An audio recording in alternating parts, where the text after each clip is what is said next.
This channel does not promote any violent, harmful, or illegal activities. All content provided by this channel is meant for an educational purpose only.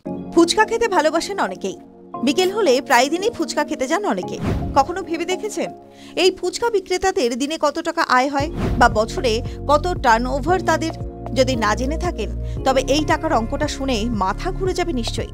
পাড়ার মোড়ে বসা এক ফুচকা বিক্রেতার বার্ষিক আয় 40 লক্ষ টাকা।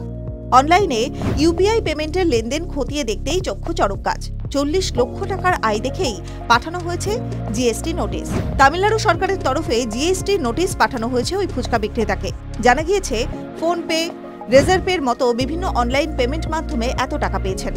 কোনো ব্যবসায়ীর বার্ষিক টার্নওভার বা আয় 20 লাখ টাকার বেশি হলে তার জিএসটি রেজিস্ট্রেশন করা বাধ্যতামূলক।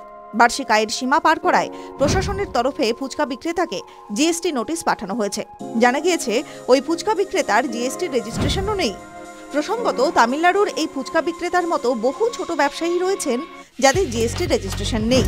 বহু দোকানি এখনও নগদ টাকাতেই লেনদেন করেন, তারাও কর ফাঁকি দেন। টিভি9 বাংলা ডিজিটাল।